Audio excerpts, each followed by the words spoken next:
28,000 ग्रामपंचायत मित्रांनो, बरेच दिवसापासून माझ्या मनात तुम्हाला ब्रीफिंग हा विषय समजावून सांगण्याची इच्छा होती आणि आज मी तो प्रदीर्घ खूप मोठ्या प्रमाणात डिक्टेशन देऊन लिहिलेला आहे. मात्र तो त्याचबरोबर त्याला जोपर्यंत व्हिडिओ असणार नाही तुम्हाला समजायला तो अधिक सोपा व्हावा म्हणून त्याच्यावर आधारित मी व्हिडिओ बनवणार आहो. अर्थात दुसरा एक व्हिडिओ मी डिक्टेशन दिलेला आहे ते 20 फॉन्ट साईजमध्ये करणार आणि पेज टू पेज पुन्हा व्हिडिओ बनवणार. अर्थात ते ओघवतं आणि बोलकं व्हिडिओ होणार नाही, ते पेज टू पेज होईल आणि निश्चितच तुम्ही त्याला पॉज करून प्रिंट काढाल तर तुम्हाला ते उपयोगात सुद्धा येईल किंवा त्याची PDF कॉपीसुद्धा तुम्ही सहज प्रिंट काढू शकाल. मात्र यूट्यूबद्वारे ते सर्वांना अवेलेबल व्हावं म्हणून मी असे 2 व्हिडिओ बनवणार. त्याच्यापैकी हा ओघवता व्हिडिओ. तर मी 28,000 सरपंच मित्रांनो याचं नावच ठेवलं की 28,000 सरपंच मित्रांना ब्रीफिंग कसे शिकावे.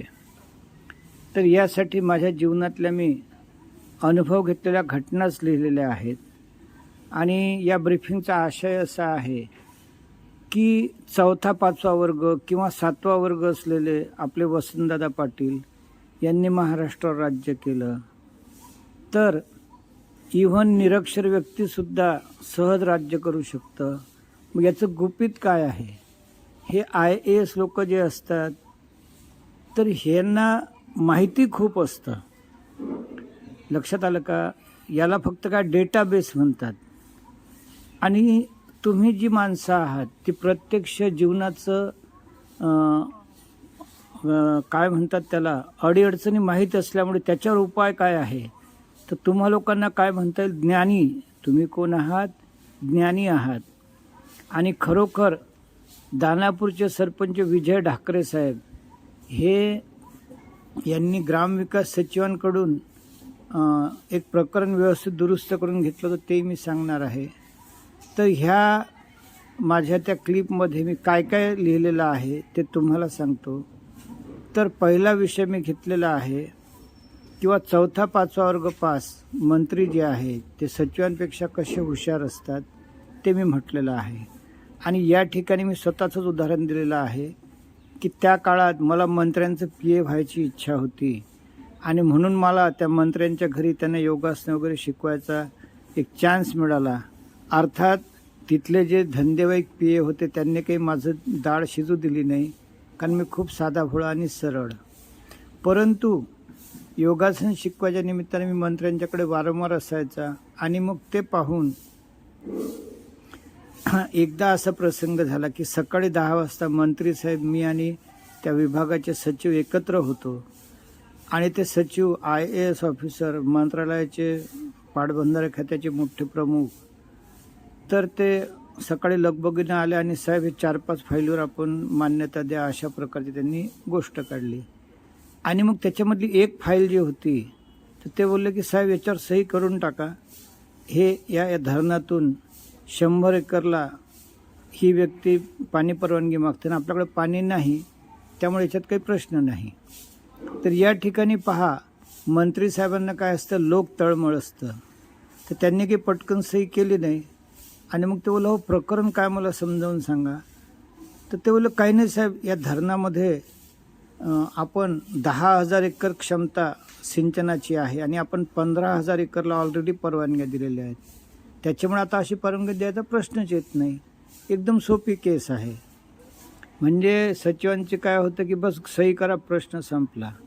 मात्र जी पोट तिडक असतं, जे जनतिडक असतं, तर ते बोलले नाही नाही थांबा, मला समजावून सांगा बरं व्यवस्थित, म्हणजे किती पाणी आहे, काय आहे आणि का परवानगी आपण देऊ शकत नाही. तर ते बोलले साहेब या धरणाची क्षमता आहे म्हणजे यावर्षी आलेलं पाणी आहे 7 MCFT फूट. आता 7 MCFT फूट म्हटल्यावर ते प्राथमिक शिक्षण घेतलेले मंत्री त्यांच्याने माझ्या तोंडाकडे पाहत राहिले. तर मी पटकन मंत्री साहेबांना बोललो, साहेब मी सांगू? ते बोलले काय? म्हटलं MCFT म्हणजे आपला जो पार्ल्याचा डब्बा असतो ना, छोटा अर्धा डब्बा, तो 1 फूट उंच, 1 फूट रुंद, 1 फूट लांब असतो. तर तेवढं पाणी म्हणजे 1 घन फूट, क्युबिक फूट. पण सचिव बोलले हो साहेब बरोबर. म्हटलं साहेब असे जर आपण 1,00,000 डबे एकावर एक ठेवले ना, त्याला म्हणतात 1,00,000 क्युबिक फूट. आणि समजा असे 10,00,000 डबे जर एकावर एक ठेवले तर त्याला म्हणतात 1,000,000 क्युबिक फूट. आणि असे वेगवेगळ्या 8 गंजा जर आपण ठेवल्या तर ते झालं 8,000,000 क्युबिक फूट. तर अशा रीतीनं मंत्री साहेबांनी त्यांना समजल्याबद्दल आनंद व्यक्त केला. आणि मग ते पुढे त्या सचिवांना बोलले की बरं अहो मग आता परवानगी का देता येत नाही? कारण मी मे महिन्यात जेव्हा त्या धरणावरून गेलो होतो त्याच्यात तर खूप पाणी साठा भरलेला होता. मग ते सचिव बोलले नाही नाही साहेब, त्याच्यात आपण 10,000 एकर परवानगी द्यायचं असं ठरवलेलं आहे आणि ऑलरेडी 15,000 एकरला परवानगी दिली. मंत्री साहेब बोलले बरं मग पुढे? त्याच्यामुळे धरण आता परवानगी द्यायला जागाच नाही. आणि पहा आता 28,000 मित्रांनो, नाविन्यपूर्ण उपक्रमशीलता, जिज्ञासू, तळमळ. ते मंत्री साहेब बोलले की बरं आपण 15,000 एकरला परवानगी दिली म्हणता, प्रत्यक्षात किती सिंचन होतं? तर मित्रांनो लक्षात घ्या, त्या सचिवांना एकदम हे झालं. ते बोलले साहेब होतं 2,500 ते 3,000 एकर. मग ते बोलले बरं आता 6 वर्षापूर्वी किती होतं? ते बोलले साहेब 6,000 वर्षापूर्वी होतं 400 एकर, मग 700, 800, 1200, आता ते 2,500 एकरापर्यंत आलेलं आहे. म्हणजे पहा लोकप्रतिनिधींना कशी जाण असतं. मग ते मंत्री साहेब बोलले बरं ठीक आहे, आता जर तुमचं 2,500 एकर पाणी वापरलं जाते तर दरवर्षी हे पाणी वापरेपर्यंत 10,000 एकरला किती वर्ष लागतील? ते बोलले साहेब असं काही सांगता येत नाही, कदाचित 5 वर्ष, 7 वर्ष, 10 वर्षे लागतील. मग मंत्री साहेब बोलले ठीक आहे, 3 वर्षाच्यावर नक्कीच लागणार ना? ते बोलले हो. आणि मग त्यांनी सांगितलं बरं समजा आपण यांना असं जर म्हटलं किंवा धरणात पाणी परवानगी ऑलरेडी दिलेली आहे, तुम्हाला पाणी देता येत नाही, मात्र जोपर्यंत पूर्ण पाणीसाठा ते परवानगी दिलेल्या उपयोगात आणत नाहीत तोपर्यंत तुम्हाला आम्ही पाणी परवानगी देत आहोत, त्यानंतर ही तुमची परवानगी रद्द करण्यात येईल. तर म्हणे मग काय हरकत आहे काय? नाही नाही म्हणे मग काही हरकत नाही साहेब, आपण जर त्यांना असं दिलं आणि त्यांनी जर ते मान्य केलं तर आपल्याला हरकत काही नाही. तर अशा रीतीनं मग मंत्री साहेबांनी मला बोलवलं. म्हणे अहो याच्यावर असं लिहा, हे सांगितलं याप्रमाणे. मी लिहिलं, मग त्यांनी सही केली आणि तारीख टाकली. तर पाहिलं का 28,000 मित्रांनो, तुम्ही जिज्ञासूपणे तळमळीने प्रत्येक विषय समजून घ्या. सरपंचाच्या पुढे घाबरू नका, संकोच ठेवू नका. जे खासदार आहेत अहमदनगरला त्यांनी भाषण केलं आता मागच्या याच्यात, तर ते काय बोलले की 1960ला जेव्हा या सरपंच म्हणजे ग्रामपंचायत, पंचायत समिती, जिल्हा परिषदा निवडून आल्या तेव्हा असं व्हायचं की सरपंच साहेब डोक्यावर बिचारे आपले फाईलचे गठ्ठे घेऊन चालायचे आणि ग्रामसेवक साहेब पुढे पुढे. तर मला म्हणजे एकदम वाईट वाटलं. आणि मग मी देशभर सरपंच हा लोकप्रतिनिधी आहे, तो जनतेचा मानाचा आहे आणि यापुढे ग्रामसेवकांनी असं केलं तर त्यांच्यावर कारवाई करण्यात येईल वगैरे वगैरे. आणि मग त्यांना मान देणं सुरू झालं. तर मित्रांनो हा मी एक पहिलं ब्रीफिंग समोर आणलेलं आहे. दुसरं एक ब्रीफिंग मी नावानिशी दिलेलं आहे की काहीतरी 1990चा वगैरे कालखंड असेल, तेव्हा स्त्री आरक्षण वॉर्ड सुरू झाले होते. आणि स्वर्गीय विजयकुमार ढाकरे साहेब त्या दानापूर ग्रामपंचायत परिसरातलं अत्यंत प्रेमळ व्यक्तिमत्व, ते पुढे सभापती झाले होते तेल्हारा पंचायत समितीचे. आणि मंत्रालयात मला भेटल्यावर माझ्या पाठीवरून एखाद्या आईसारखा त्यांनी हात फिरवला होता. तर ते जे सभापती होते त्यांचा जो वॉर्ड आहे तो पंचायत समितीनं महिला वॉर्ड म्हणून ग्रामविकास मंत्रालयानं डिक्लेअर केला. आणि हे चुकलेलं आहे हे त्या विजय ढाकरे साहेबांना लक्षात आलं. त्यांनी BDO वगैरे अधिकारी बसून 70-80 पानाचा अहवाल तयार केला, वेगवेगळे नकाशे काढले आणि ग्रामविकास सचिवांसमोर बसून जो त्यांचा वॉर्ड स्त्री वॉर्ड म्हणून घोषित केला होता तो चुकलेला आहे आणि अशा रीतीने ती सुधारणा करून घेतली होती. म्हणजे तुम्हाला प्राथमिक शिक्षण कमी आहे म्हणून स्वतःला कमी लेखू नका, हीच या पाठची सांगण्याची तळमळ. आता पुढचं ब्रीफिंग मी दिलेलं आहे की लोकप्रतिनिधींना शक्यतो ब्रीफिंग देऊ नये, त्यांना गोंधळात ठेवावं, ही सुद्धा शासकीय यंत्रणेची एक वृत्ती असू शकतं. आणि ते मी स्वतःच जेव्हा संजय गांधी योजनेचा राज्यस्तरीय अधिकारी होताना दौऱ्यावर गेलो की तिथला जो अध्यक्ष आहे संजय गांधीचा तो आणि ते शासन यंत्रणा यांना तेवढं माहीत असे, बाकी जे 7-8 सदस्य असत ते बिचारे तोंड पाहत बसत आणि त्याच्यातल्या 2-3 महिला असत, त्यात एक तर तसे आम्हाला घरचे काम आहे म्हणून कधी लक्ष घालत नसत. आणि मग तिथं गेल्यावर त्यांनी मला एकांतात सांगितलं की साहेब हे लोक आम्हाला काही समजूच देत नाहीत. तर 28,000 मित्रांनो, तुम्हीही तुमच्यावर अशी वेळ येऊ नये म्हणून आग्रह करा, प्रत्येक गोष्ट विषय व्यवस्थित समजावून घ्या. अशा रीतीनं मी पुढे त्याच्यामध्ये ॲड न केलेला काही भाग सांगतो की यशदामध्ये गुड लिस्नर म्हणजे चांगला ऐकून घेणारा अधिकारी हा एक विषय शिकवतात. कारण आपण कामकाज करताना जनतेशी सतत संपर्कात येतो, तर तुम्हीसुद्धा गुड लिसनर व्हा. म्हणजे तुम्ही जर व्यवस्थित ऐकून घेतलं तर तुम्हाला ब्रीफिंग चांगल्या रीतीनं समजतं.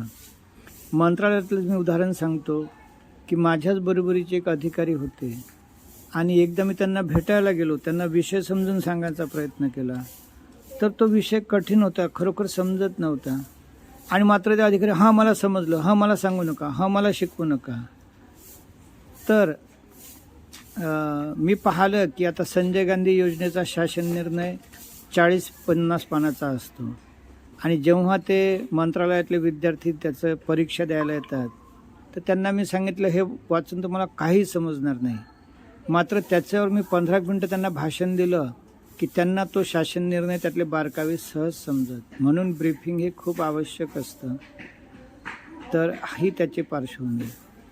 तर मित्रांनो, या लेखाच्या शेवटी मग मी म्हटलं की तुम्ही गुणवान आहात आणि आता मी एवढे तुम्हाला ह्या गोष्टी सांगितल्या, तर पुढचं ग्रामसुधारच्या हेतूनसुद्धा मला जे काही 2-3 उदाहरणं माहीत आहेत तेही सांगतो. त्यातला मी एक आदर्श ठेवला की अलीकडेच दिल्लीला नवीन संसद भवन समोर सर्व धर्म पंथाचे गुरु होते आणि नरेंद्र मोदी साहेबांसोबत त्यांनी अखंड भारताचं प्रदर्शन केलं. तर तुम्ही कुठलाही सरपंच असा, कुठल्याही भागातले, प्रत्येक गावामध्ये सर्व जाती धर्माचे लोक आहेत आणि ते काही विभागून आपल्याला जीवन जगता येणार नाही.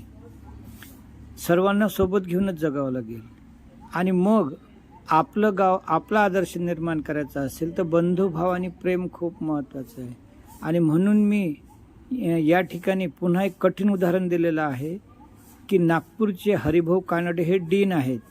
ते सांगतात की आपल्या शरीरातच राजकारण सुरू होतं, कारण आपल्या शरीरात अनेक पार्ट्या असतात, जसं अन्नपचन संस्था, लघवी व आपलं जननेंद्रिय संस्था, किडनी यंत्रणा, फुफ्फुस यंत्रणा, त्यानंतर आपलं मेंदूची यंत्रणा, हार्टची यंत्रणा, यानंतर स्प्लीन, लिम्फोटिक म्हणजे थायरॉईड, अशा वेगवेगळ्या लिम्फोटिक ग्लँडची यंत्रणा.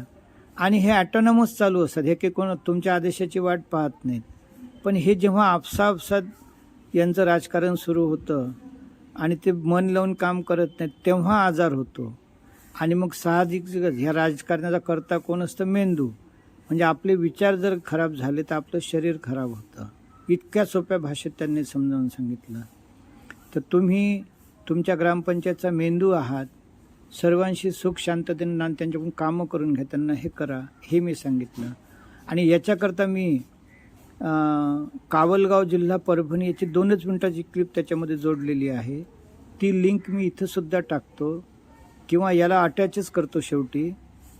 तर त्याच्यामध्ये या 1.5 मिनिटाच्या क्लिपमध्ये ते गाव किती वाईट होतं आणि किती चांगलं झालं हे तुमच्या लक्षात येईल. तसंच मी तुम्हाला आताच हा ध्यान मार्ग कसा आवश्यक आहे सांगितलं. त्याचं दुसरं उदाहरण त्याच्यामध्ये सांगितलेलं आहे की डॉक्टर मोहित गुप्ता नवी दिल्ली यांनी 125 वर्ष वयाच्या हार्ट अटॅक आलेल्या मुलांचं ऑपरेशन केलं आणि त्यांनी संशोधन जेव्हा केलं तेव्हा त्यांना दिसलं की ह्या मुलांना व्यसनं काही नाहीत, पण अतिताणामुळे ही 25-26 वर्षाची लाखो रुपये महिना कमावणारी मुलं मानसिकदृष्ट्या 70-80-90 वर्ष वयाची झालेली आहेत.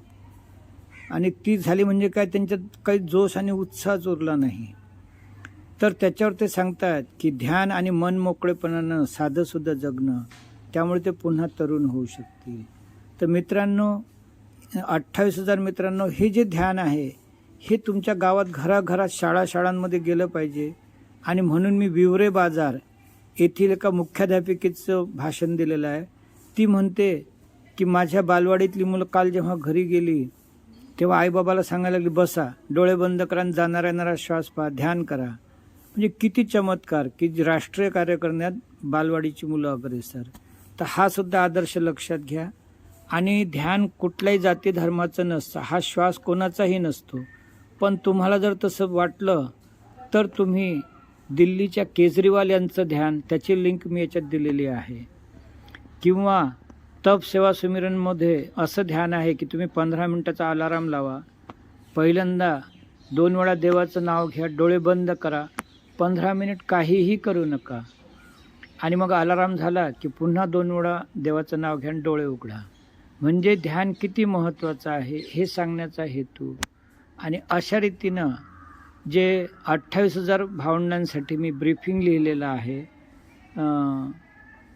तो मोठ्या लेखाचं मी हे धावतं ओघवतं वर्णन केलं. तुम्ही हे सकाळी 3 वाजता जर कानात हेडफोन लावून ऐकलं तर तुमच्या आत्म्यात हे ध्यान झिरपेल. आणि स्वतःला कमी लेखू नका.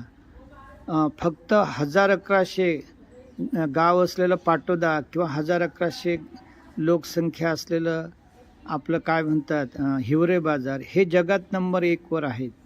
तसंच या ठिकाणी मी पुन्हा एक तिसरा शुभेच्छा दिलेल्या आहेत की समजा तुमच्या ग्रामपंचायतची लोकसंख्या 2000 आहे, तर आशा वर्करकडे 40 डायबिटीज, 5 कॅन्सर, 3 थायरॉईड, 5 गर्भाशय, 2 किडनी पेशंट आहेत अशी यादी असतं.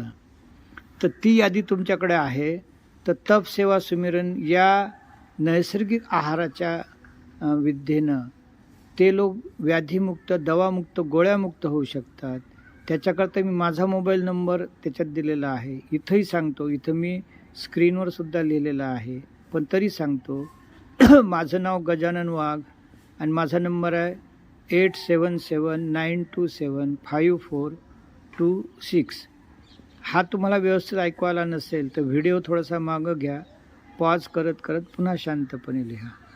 तर 28,000 ग्रामस्थांनो, तुम्ही मजबूत व्हावे, चांगले व्हावे, तुम्हाला व्यवस्थित विषय समजून योग्य निर्णय घेता यावा. आणि महत्त्वाचं म्हणजे तुम्ही कुठं अडकू नये आणि भविष्यात तुमची फसगत होत नाही, या शुभेच्छेनं मी हे एवढी मोठी व्हिडिओ क्लिप आणि स्क्रिप्ट तयार केलेला आहे. एवढे बोलून माझे 2 शब्द थांबवतो. जय महाराष्ट्र, जय हिंद, जय भारत. त्याचं 2-2, 3-3 मिनटं शूटिंग घेतो. मग माझ्या बोलायचं असं होतं का त्याच्यात?